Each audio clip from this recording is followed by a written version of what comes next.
stories, number one, you know what they are, right? They are unstructured. They are happy-making, happiness-creating, right? They're highly engaging. They're very highly engaging, all forms of stories. Now, so I did some thinking, and I did finish that book, and I did some research on it. Why are they highly engaging?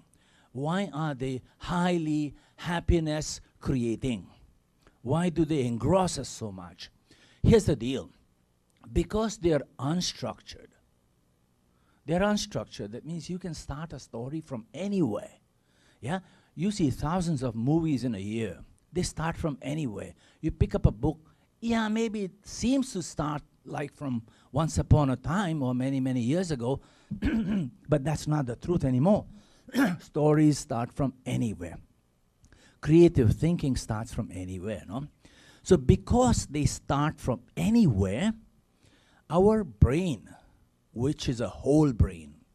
When I talk about whole brain, I would like you to, for a while, forget the left brain lenience and the right brain lenience theory.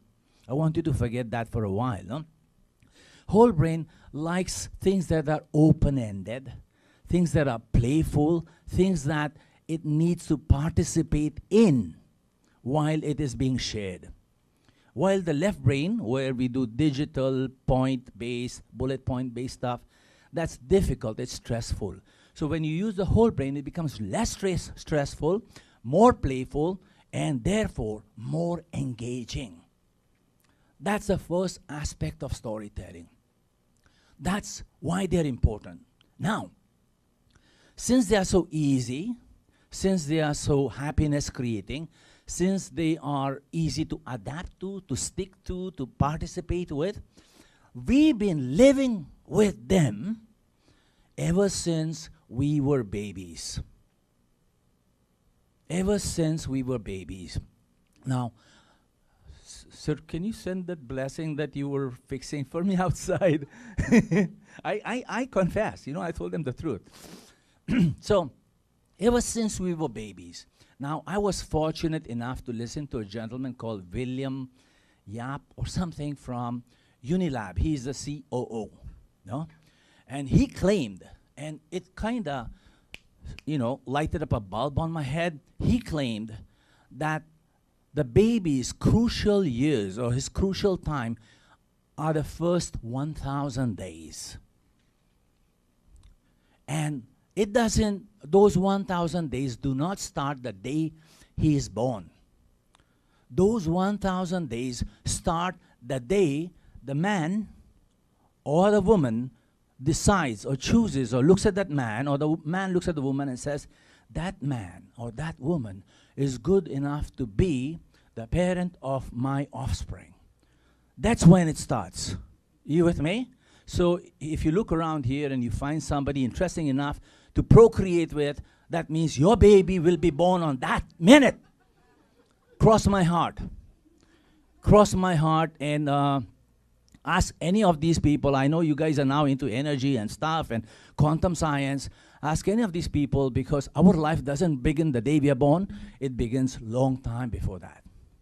Okay, so the first 1,000 days. Now, so as babies who are not yet conceived, we listen to the stories of our mom and dads to be.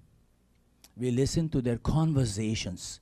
We listen to their conversations once we are conceived. That means we are being formed. We are listening. Doc Ruth? Okay? You agree? Yeah.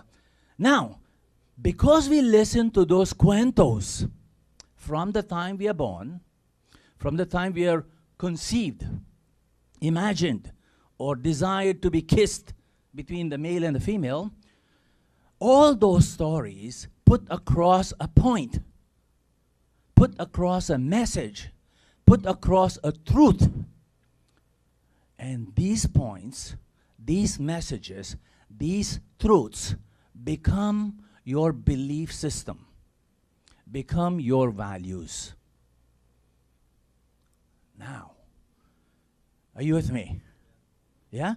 And to me, this has been an aha moment in the last 6 months since July, that your values, whatever you hold dear, true, no, something that you cannot give up in your life, honesty, courage, love for family, love for God, love for country, no, care for another human being, love for your child, or commitment, or promise, or palabra de honor, whatever. All of them were embedded into your mind, into the soul of your being through stories. Ho, ho, ho, ho, ho. Are you with me? That's how powerful stories are. Because they're easy to blend, easy to mix. So when you're a baby, you're in fluid form, you're in energy form, stories in energy form become a part of you. That's how important they are. So thus, when you're born and people say it's DNA or genes or it's part of his traits, well, where did you get them? You heard them. You felt them. You sensed them. So from that time up, from the time you began to hear, see, feel, understand inside your mommy's tummy, you have been gathering values, accumulating them. Some become really, really strong. You know, ako ang Pinoy. Right? Kapwa, pakiramdam, or bayanihan, or malasakit. These are values that you cannot peel off from a Filipino. You with me?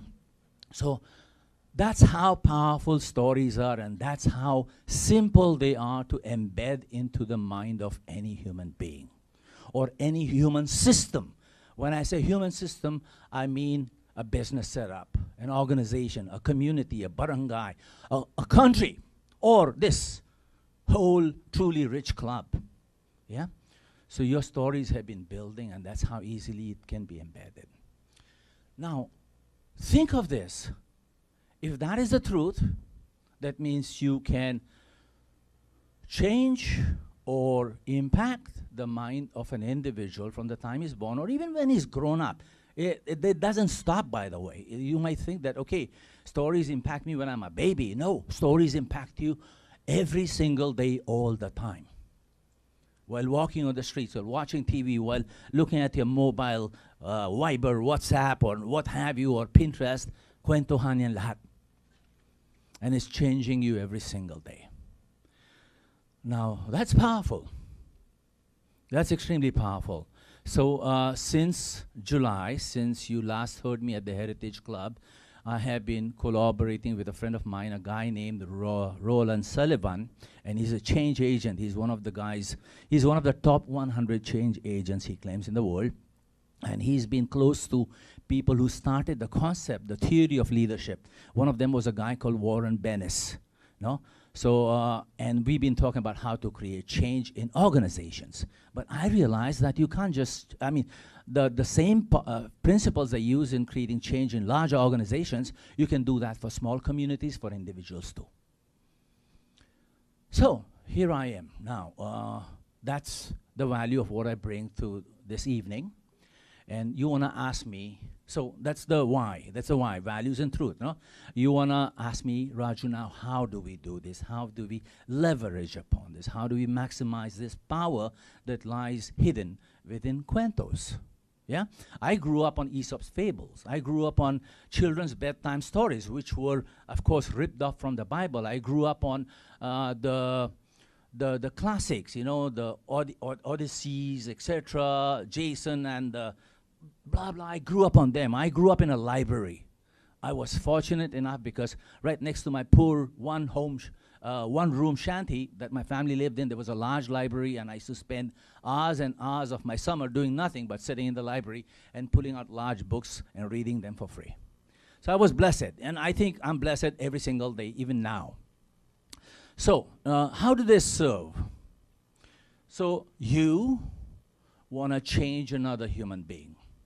You want to change another human being for good, by the way, not for the worse. Yeah? Tell them a story. That's how leaders inspire. And in the story, whatever point you want to put across, it will not be a hard medicine to swallow. It'll be candy which they'll pop inside their mouth. Are you with me? Cuentos. And in the cuentos, when you use, do not make yourself the bida, because there will be a certain resistance in the change client. You with me? Tell them stories about your failure and about your rise and survival from failure, but don't make yourself FPJ or Dolphy or Erap in your cuento, okay? That's the first part. Changing organizations, this is what I just acquired, how it is done. I wish I could draw, I wish I had PowerPoint, but forget it, I'm gonna illustrate it. Now, take a corporation, take an organization, take any business organization, name it. Name one. Any Filipino company. Come on, guys, talk to me. Petron? Petron's not Filipino. Okay, let's take Jollibee, yeah? SM's just become a bit lucky. No, Jollibee's worked for it, yeah? How many Chinese people in the room? Hi, Ruth, how are you doing? And Ruth's lovely sister there. Well, SM got lucky back in 1984, you know, when during the People Revolution or just before that. But okay, it doesn't matter. Now, Jollibee. I had the good opportunity to work with Jollibee about 10 years ago. They had this annual session, and I was one of the facilitators. There were many, and I think we were trying to use story that time. Now, one of the values of Jollibee is frugality. Frugality. They are matipid. And all their leaders like that value. That means they like to be frugal, they like their outlets to be highly clean, because they have certain measures on how cleanliness must be kept. No? So I remember those conversations. Now, say Jollibee has two values, just two simple. Frugality and cleanliness. Pwede yan, value, diba? For a corporation.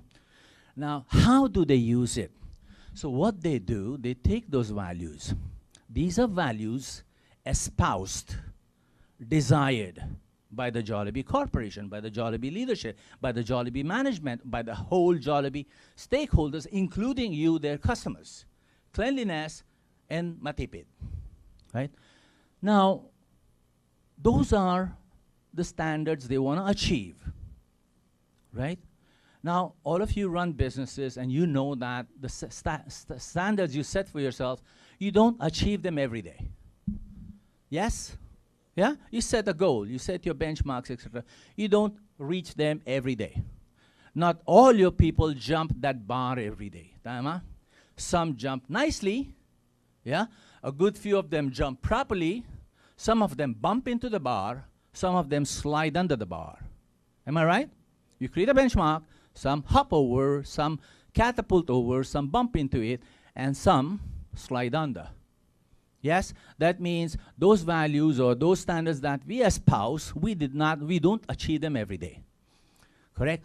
Now, what most organizations do, which is wrong, is that they look at people who slide under, the people who bump into the bar, and they say, let's take those cases and fix those cases.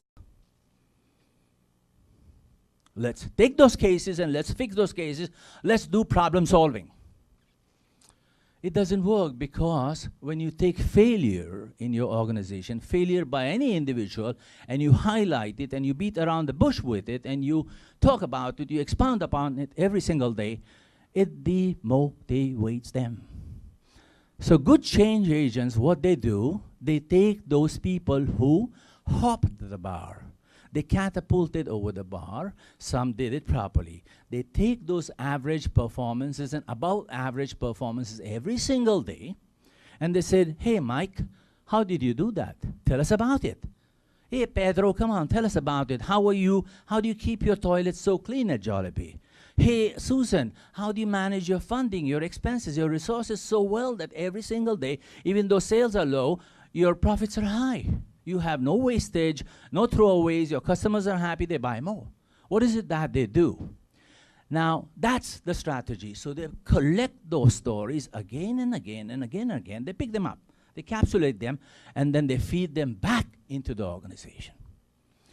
Average, above average, and high performing. processes and people, they capture and put them back and share them again and again over time. That means, what are they doing? The values that they achieve, they fulfill, the visions that they fulfill, they relive them again and again. That means they strengthen their strengths. They strengthen their strengths constantly using stories, because all those that people do in jumping the bar or doing high performance, those cannot be measured every day because they are new standards created by them. They can only be shared by cuentos. Does that make sense to you? So now I know many of you here, I personally know you, you're small businesses. Yeah? Hopefully you'll grow into giant businesses someday. That's the way to build your organizations, through storytelling. That's how you change your systems. Brother Bo has been doing it for the Truly Rich Club. You know, I'm not an insider, but from the outside I can tell that's why you're here. Because his stories, his interactions, whatever activities you do, it creates hope for you. It kind of unleashes the potential that is inside all of you. That's why you're here. That's why you always go Sunday mornings for the feast or wherever you go. Baguio, I know, I saw pictures. I wasn't invited. Yeah? But I saw the pictures. You know, people think, "Hoo, yeah, sarap, maganda," no? Why? Because he's doing the same thing to you. I'm not sure if he's unaware. Maybe he knew it at a very innate way that this is what works. But this is the science behind it, Brother Bo. Yeah. So, now if they can work, if the cuentos can work to change your businesses, to change your communities, to change your barangays. Oh, Tony Meloto does it. I mean, he's been doing it ever since he started. And I've had 2 opportunities to be up close and personal with him. And I'll share that story with you, how that happened. If you can change people's mind, people who work for you, people who have a hard time, people who are not engaged, think what you can do with the same process, with the same theory, with the same concept, with the same techniques, when you go selling and marketing your stuff. Yeah? These are not your people, these are your potential clients. Yeah? You prospect with them and you convert them into clients. Am I right? What do? What does everyone do? Cross my heart, I have trained thousands of salespeople across the borders of India and Philippines. All of them talk about how good they are, how long they have been into business, how huge they are. Well, that's not what they're interested in. You got to tell them that rings a bell inside their heart. That means you got to make it relevant to them. So here's Al. And Al wants to buy a condominium. And I keep telling him that's a great condominium, that's a great price, it's a great location. He'll make money in 5 years, you know, his stocks will go up, etc., etc. He's not buying it. Unless Al hears that maybe Boyet here bought a similar condominium, and him and his wife and his dog and his kids are happy there, and their investment has grown. That's the time he buys in, because this time you have involved his whole brain.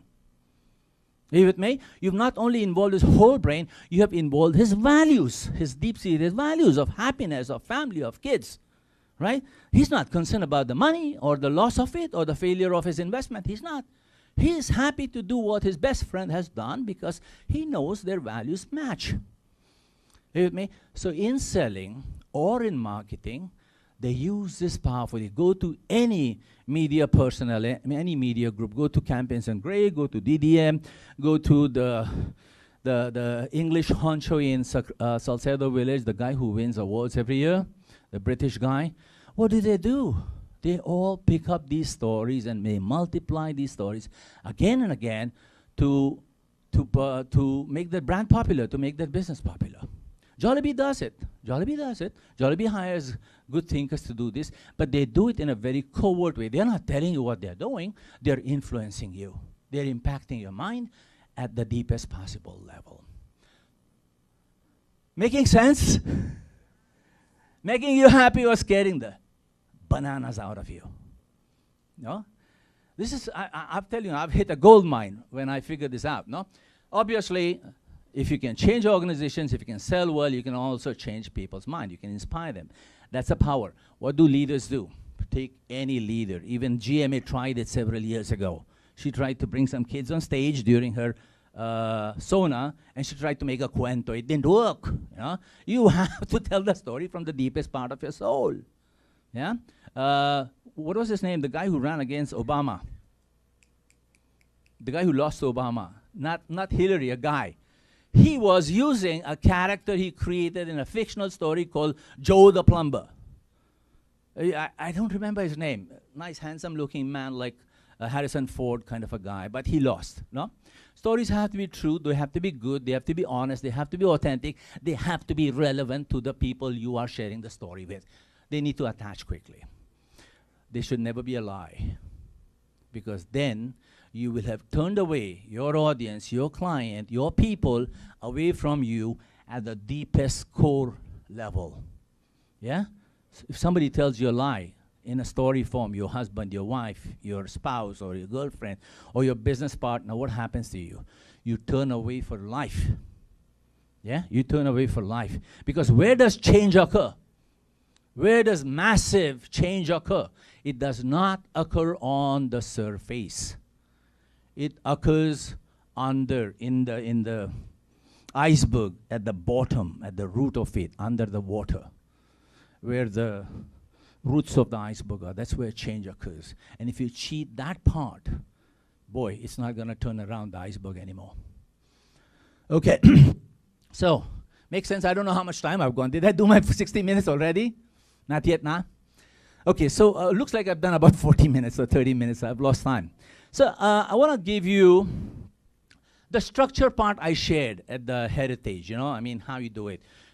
Boy, you need characters, you need a challenge, you need the conflict, and you need success. You can pick up any storybook, and that's how it is. You can do it any which way, no?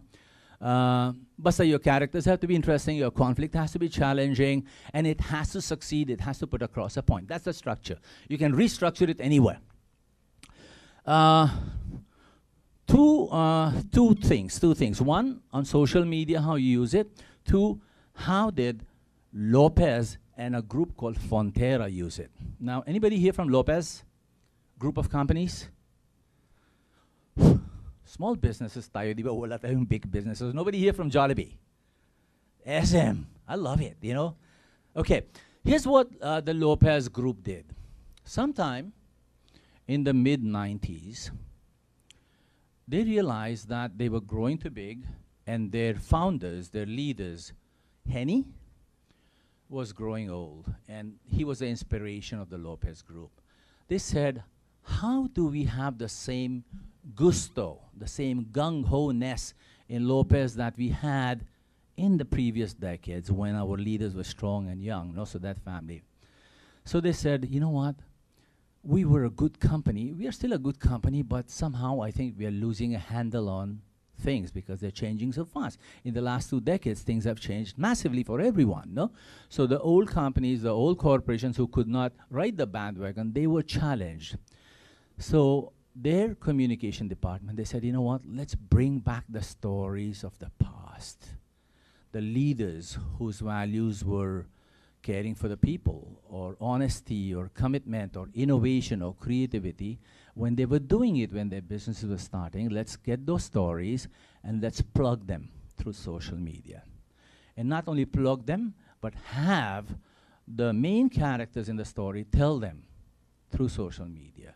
So they picked up those stories, like Throwback Thursdays, etc. They began to deliberately push those stories in the social media, on YouTube, on Facebook, on direct emails, to all their, I think there are 14,000 people across the nation. They began to send these emails, Now, in that group, that was one of the challenges. The other challenge was that their whole organization was becoming a younger organization, because Philippines, the demographics of Philippines have grown younger in the last 20, 30 years. People, the average age used to be 35, now it's in mid-20s, So they had to reach these people too. So they began to plug in their stories, one after another, They began to send it, and they began to create conversations. Of course, Mr. Lopez himself did not sit down and do the communication. He had people doing it, but those were true story. The medium, or the people he was using were different. So these stories began to spread. Now, when these stories reached the frontliners, the people on the streets, the people in their businesses, repairing, technicians, engineers, they began to respond. They began to participate. They began to be touched deeply. And they began to offer their own stories. in return. That, hey, Mr. Lopez, thank you very much for reaching us. In fact, my wife is just pregnant and we are planning on a holiday, or we are doing this, etc., etc. It multiplied. It became alive in the last 10 years. And today, the levels of engagement have gone up several notches in the last decade compared to when they planned to tell the stories, no? Now, not only the engagement is high, it has become so powerful that anytime they want to create any little change, any new innovation, any new process, any new project, it goes through like that. In fact, they're so happy with what they've done. It's like having a constant conversation with 14,000 people through soft-edged conversations, not hardcore, not commands, not memos, not new policies, but conversations. No? So it's picking up. They were, of course, afraid that how do we go ahead and expose the life and the lifestyle of the Lopezes to 14,000 people? Because remember, in everyone's life and lifestyle, there are skeletons in the closet, yeah? Or people can do wrong sometimes. But they said, you know what? Our intentions are true. What we want to do for the 14,000 people in the country, that is true. No matter, we may be human, we may be flawed, yeah? But let's go ahead and tell the truth. Let's go and inspire them. Let's focus on creating good.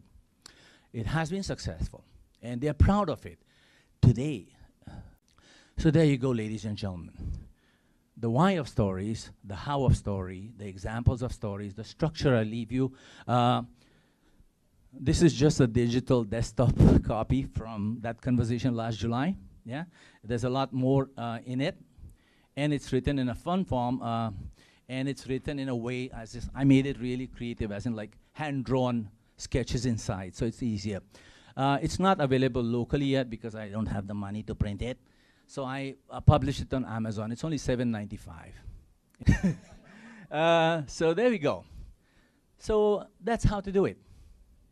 Yeah? That's how to change people. That's how to inspire people. That's how to make your life beautiful. That's how to stay connected and engaged and happy. The end. And they lived happily ever after. Wow, how did I do? TV's on. So questions if you want to ask me.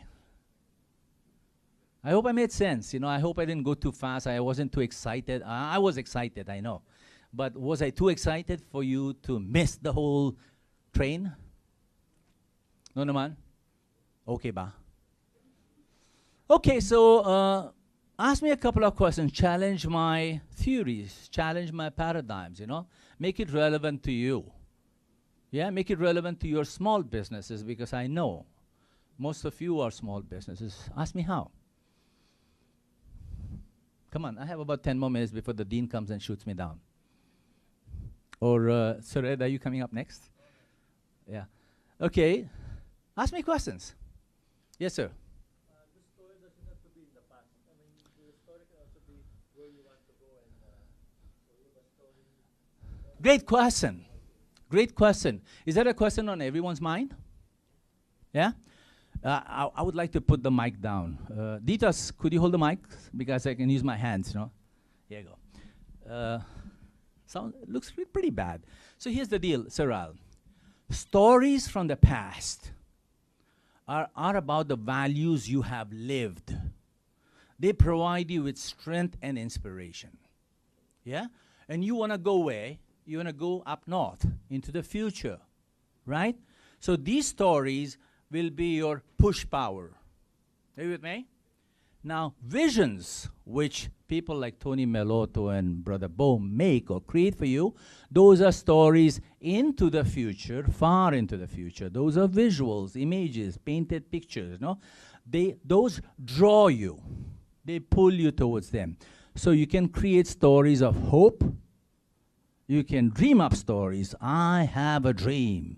One day, people from the mountains of Colorado and the people from the Chocolate Hills will come down and have pandesal together. I have a dream. So those are stories of the future. A human being needs both. It's called creative tension. They teach it here in AIM, no? You need to be pulled towards something, your vision, and you need to be pushed into it too, because you need strength to go there, right? So those are what you do with stories from the past or stories into the future. Of course, you have to create the relevance or the application of it at the present moment. That means how? How does it work? So you tell them, give them the tools from that. Great question. Very good question. So that's the white paper I wrote, and I sent it to Wiley. US, I hope it gets through. That's a good question. Yeah, makes sense? In the School of NLP, many of you, I think, have attended NLP classes. In the School of NLP, it's called moving away from values, moving towards values. People are always pulled towards these two values. And stories are values wrapped in rainbows, rhythms, and rhyme. Yes, that's what it is. Rainbows, rhythm, and rhyme. No, roses, rainbows, and rhyme. Yeah, there we go. That was a ₱1 million question. How about a ₱2 million question? How about a $500,000 question? How about a question for a cup of coffee? Here's the deal. Yes, you need to think, because you need to come up with stories. You need to blast out with stories. How about if I offer an incentive, a homemade desktop published book? I have only 3 copies here. I need my editors to check it. Come on, none? Wala na? Yes, sir. If you tell stories about your failures and how you overcame them, Yes, yes, oh, yes. You very good point. You are such a great listener. Stories are about successful outcomes. They are not about charismatic characters. You with me? So yes, it makes you the Bida, but it doesn't make you the FPJ, the Dolphy, the Arab kind of Bida. It makes you the humble hero. You with me? Thus, you're not putting bright lights around you. You're not doing the song and dance about you. You're doing the song and dance about the circumstances that become relevant to your audience. Yeah? Again, you may also use somebody else as the main character. Yeah? But sometimes the stories that are personal are more effective. But what I'm saying is, don't bloat. I mean, don't gloat about who you are and how you succeeded. Talk about the struggle, the challenges, and how your values came through. That's the story, no? So don't build up the character too much in stories that you share about yourself to inspire. Great. The story you're most scared of to tell is the best story. The story you're most scared of to tell to the rest of the world, that is the story that most inspires the world. Now again, when you tell that story that you're most scared of telling the world and inspires the world, don't hurl dirty laundry at your ex-spouse. No. Don't hurt it on your ex-boss. Don't hurl dirty laundry on your ex-boss. Talk about it objectively. Talk about the values that came through, right? Talk about your fear, because that'll make you human in the eyes of your listeners. Yeah? That's the best story. That's the best story. The story is when you were a clumsy idiot, a joker, a dummy, putz, you know. You can talk about that too, because again, it's what you learned and how you overcame the challenge. That's most important. What you learned is the value. How your value strengthened, that is the truth. Stories must have truth inside. So that's the heart of story, the truth inside the story. Okay, paalam, good night, mabuhay, God bless you. Yeah.